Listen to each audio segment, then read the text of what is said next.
अन्नपूर्ण गाउँपालिकाको आर्थिक सहयोग तथा धौलागिरी नाट्य समूह म्याग्दीको आयोजनामा लैङ्गिक हिंसा तथा बालविवाह न्यूनीकरण सम्बन्धी जनचेतनामूलक नाटक प्रस्तुत गरिएको छ। तिमी भयो सुत्केरी हुँदा तिमी त बाँच्यौ तर आमा बाँचेन। उमेरै नपुगी बिहा गर्दा सानो उमेरमा बच्चा जन्माउनु पनि गाह्रो हुँदो रहेछ। तिमीलाई त जन्म दिइन्, उनले संसार छोडेर गइन्। तिनै विगतका दिनहरू सम्झिन्छु आज म।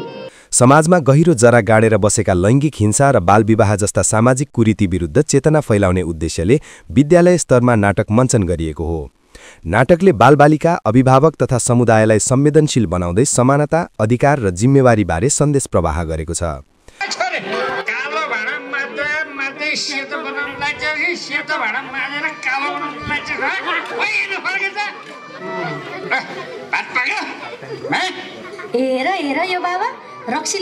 कार्यक्रम अन्तर्गत अन्नपूर्ण गाउँपालिकाका विभिन्न वडाका विद्यालयमा नाटक प्रस्तुत गरिएको थियो। वडा नम्बर 2 भुरुङ तातोपानी स्थित सर्वोदय माध्यमिक विद्यालय, वडा नम्बर 3 दाना स्थित ज्ञान प्रकाश नमुना माध्यमिक विद्यालय, वडा नम्बर 5 स्थित शिखा माध्यमिक विद्यालय र वडा नम्बर 6 घारा स्थित मुक्तिमार्ग माध्यमिक विद्यालयमा नाटक मञ्चन गरिएको हो। नाटक मार्फत बालविवाहका कानुनी, सामाजिक तथा मानसिक असर, महिलामाथि हुने हिंसाका स्वरूप र त्यस विरुद्ध अपनाउनुपर्ने उपायहरूलाई जीवन्त रूपमा प्रस्तुत गरिएको थियो। कलाकारहरूको सशक्त अभिनयले दर्शक, विद्यार्थी र शिक्षक, अभिभावकलाई गहिरो प्रभाव पारेको सहभागीहरूले बताएका छन्।